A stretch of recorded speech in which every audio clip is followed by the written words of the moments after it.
بس رمضان کی سب سے بڑی تیاری کیا ہے کہ اپنے دلوں کو صاف کر لو پہلے سے، کہ جس دل میں نفرت ہو، بغض ہو، کسی کے لیے غصہ ہو، کسی کے لیے کیا کیا جذبے ہوں، دل صاف کرنا۔ ہمارے گھروں میں روزانہ جھاڑو ہوتا ہے، یہاں مدرسے میں روزانہ صفائی ہوتی کہ نہیں ہوتی؟ کیونکہ دنیا کی اصل گندگی ہے تو جھاڑو ہاتھ سے نہیں چھوٹ سکتا۔ حرم شریف میں دیکھا کیسے چاروں طرف خدام پھر رہے ہوتے ہیں برش لے کر، تو دل پہ غبار ایسے آتا ہے جیسے صحن میں غبار آتا ہے، دل پہ گندگی ایسے آتی ہے جیسے صحن میں آتی ہے۔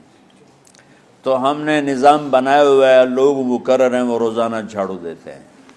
تمہارا دل ایک آنگن ہے، ایک صحن ہے، اس میں بغض، نفرت، حسد، پتہ نہیں کیا کیا گندگیاں آئیں گی اور آتی رہیں گی۔ بچوں ایک کام کرو، جھاڑو پکڑ لو، صاف کرو۔ یا اللہ معاملہ تجھ سے کرنا ہے، لوگوں سے نہیں۔ کسی نے برا کہا، کسی نے غیبت کی، کسی نے گالی دی، کسی نے دھکا دیا، کسی نے حق مارا، کسی نے کچھ کیا، یا اللہ تیرے سپرد میں نے اپنے دل کو سب سے صاف کیا، میں نے اپنے دل کو سب سے صاف کیا۔ یہ اتنی بڑی عبادت ہے کہ بڑے بڑے نفلوں والے، تہجد والے، حج عمرے روزے والے تمہیں نہیں پکڑ سکیں گے، کیونکہ اس کا کرنے والا دنیا میں کوئی نہیں۔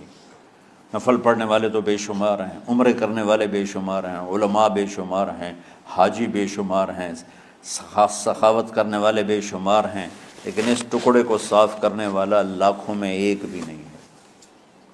مشکل کام ہے، آپ یہ سیکھ لیں، صاف کرو، صاف کرو، صاف کرو۔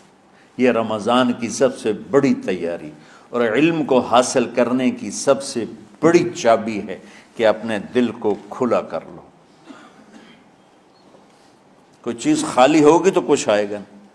جس دل میں بغض بھرا ہو، نفرت بھری ہو، حسد بھرا ہو، کینہ بھرا ہو، اس میں خاک آئے گا،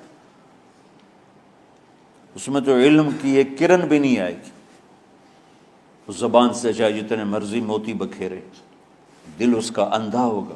لا تعمل الابصار ولكن تعمل القلوب التي في الصدور۔ یہ آنکھوں سے اندھے نہیں، دل سے اندھے ہیں۔ تو بچوں اپنے دل کو صاف کرنا سیکھو۔ وہ کتنی مشہور حدیث ہے، آپ نے کہا اس دروازے سے ایک جنتی آ رہا ہے۔ تو ایک انصاری صحابی داخل ہوئے، جوتا ہاتھ میں، داڑھی میں وضو کا پانی۔ اگلے دن اس دروازے سے ایک جنتی آ رہا ہے، تو ایک صحابی آئے، ہاتھ میں جوتا، داڑھی میں وضو کا پانی۔ وہی صحابی اگلے دن اس دروازے سے ایک جنتی آ رہا ہے، تو وہی صحابی 3 دن جنت کی بشارت لی انہوں نے۔ اس صحابہ کی جماعت میں ایک شخص ہیں جن کا نام ہے عبداللہ بن عمرو بن عاص۔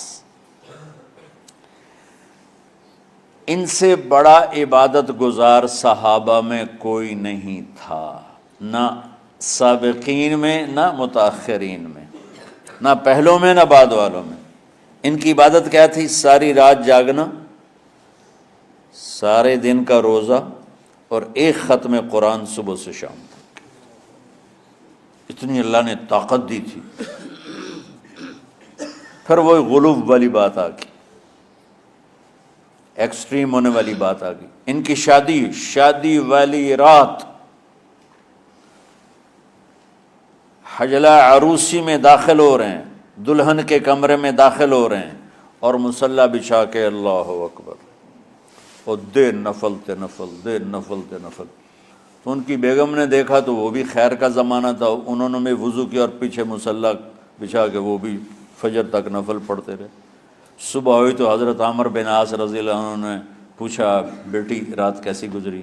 کہا جی ماشاءاللہ آپ کے بیٹے تو بڑے عبادت گزار ہیں، ساری رات نفلوں میں ہی گزری۔ تو وہ ان کو شکایت کر دی۔ حضرت عمرو بن عاص کو اتنا غصہ چڑھا، بیٹے کو تو کچھ نہیں کہا، کتنی حکمت کی بات ہے، سیدھے گئے اللہ کے نبی کے پاس، یا رسول اللہ یہ عبداللہ دیکھیں کیسا نادان ہے، اس کی شادی کی ساری رات نفل پڑھتا رہا۔ تو آپ کہتے ہیں ماشاءاللہ ماشاءاللہ کتنی بڑی بات ہے۔ نفلوں میں گزر گئی، رات بھی نفلوں میں گزر گئی۔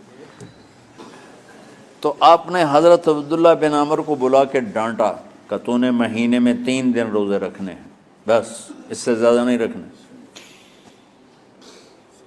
اور ہفتے میں 1 قرآن ختم کرنا ہے۔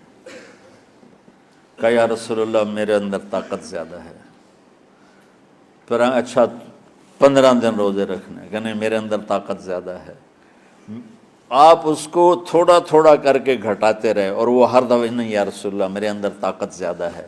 تو آخر میں آپ نے کہا اچھا چلو صوم داؤدی پہ آ جاؤ، 1 دن روزہ رکھو، 1 دن افطار کرو، اور 3 دن سے پہلے قرآن ختم نہیں کرنا۔ تو آپ نے اس کو پیچھے کیا۔ یہ بیٹھے تھے اس محفل میں، ان کے دل میں آیا کیا یہ بزرگ مجھ سے زیادہ عبادت کرتا؟ رات میں ساری جاگتا ہوں، دن روزہ رکھتا ہوں، 1 ختم کرتا ہوں، تو جنت کی بشارت تو مجھے ملنی چاہیے تھی، ان کو کیسے مل رہی؟ یہ کسی کتاب میں نہیں لکھا کہ یہ ان کا جذبہ تھا، لیکن جو کہ میں ان کی سیرت کو جانتا ہوں تو مجھے خیال آتا ہے کہ ان کی نفسیات میں یہ بات آئی ہوگی، چونکہ صرف انہی کو خیال آیا کہ میں جا کے دیکھتا ہوں کہ یہ بزرگ کیا کرتے ہیں، تو ان کے پاس پہنچ گئے، چاچا ذرا وہ